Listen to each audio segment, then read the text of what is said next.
আসসালামু আলাইকুম প্রিয় দর্শক, হিস্ট্রি অফ হিলিং এর পঞ্চম পর্বে আপনাদেরকে স্বাগত। আজকে আমরা একজন আমাদের সম্মানিত রোগী রিভিউ নিয়ে আসছি। আমরা ওনার মুখ থেকে শুনবো আসলে ওনার কি প্রবলেম ছিল, এখন কি অবস্থায় আছে। আসসালামু আলাইকুম, কেমন আছেন ভাই? ভালো আছি, ডাক্তার সাহেব ভালো আছেন? জি আলহামদুলিল্লাহ। আচ্ছা, আপনার পরিচয়টা একটু দেন।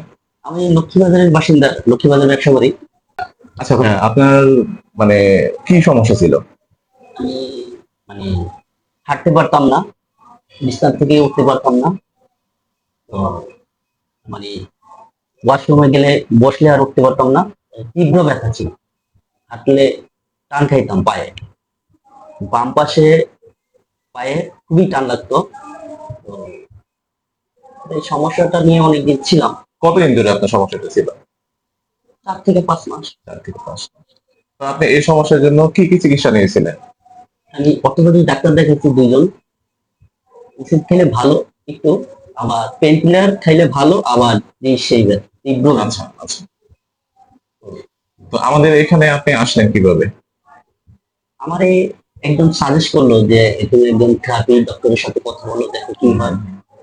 আমারই একজন পরিচিত ডক্টর আছে, সে সাজেস্ট করলো দেখো তুমি কি হয়। আচ্ছা অনেকে ভালো হচ্ছে, তুমি দাও। তো আচ্ছা।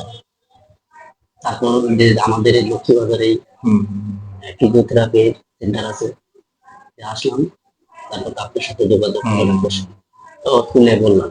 আচ্ছা, উনি যখন আমাদের কাছে আসার পর আমরা ওনাকে অ্যাসেসমেন্ট করি, এবং উনি পূর্বে এমআরআই করে আসছিলেন। তো ওনার এমআরআই হচ্ছে ডিস্ক বালজিং আসছিল, অর্থাৎ পিএলআইডি প্রবলেম ছিল ওনার।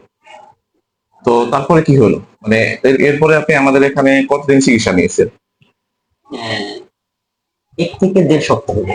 আচ্ছা এর মধ্যে আমি খুব সুস্থতা। আচ্ছা, এখন মানে কতটুকু মনে হচ্ছে যে আপনার ব্যথা এখন বা ব্যথা সমস্যাগুলো নাই? 1% মানে বোঝা যেতেছে, আর 99% আমি খুব সুস্থ আছি। আচ্ছা আচ্ছা, তাহলে প্রিয় দর্শক, আমরা দেখতে পেলাম যে উনার আসলে অল্প সময়ে আলহামদুলিল্লাহ ভালো ইমপ্রুভমেন্ট হয়েছে। কিন্তু উনি যেহেতু ওনার প্রফেশন হচ্ছে দাঁড়িয়ে কাজ করতে হয়, সো এটা আবার কিন্তু রিকারেন্ট হতে পারে। তো এখন আমরা ওনাকে যেটা করব, ওনাকে রিহ্যাব করতে হবে। রিহ্যাব মানে ওনার মাসেলের স্ট্রেংথ বাড়াতে হবে, যাতে ওনার এটা রিকারেন্সি না হয়। সো আমরা আপনাকে যে এক্সারসাইজ গুলো অ্যাডভাইস করেছি হোম বেস বাসায় করার জন্য, এই এক্সারসাইজ গুলো আপনি 6 মাস থেকে 1 বছর পর্যন্ত আপনি টানা করবেন, বাদ দিবেন না কখনো। এই এক্সারসাইজ গুলো যদি আপনি রেগুলার করতে থাকেন, তাহলে আপনার আশা করা যায় এই প্রবলেমটা আর হবে না। আপনার জন্য শুভকামনা, আপনার জন্য দোয়া করি। হ্যাঁ, ওয়ালাইকুম আসসালাম, আমাদের জন্য দোয়া রাখবেন। ঠিক আছে।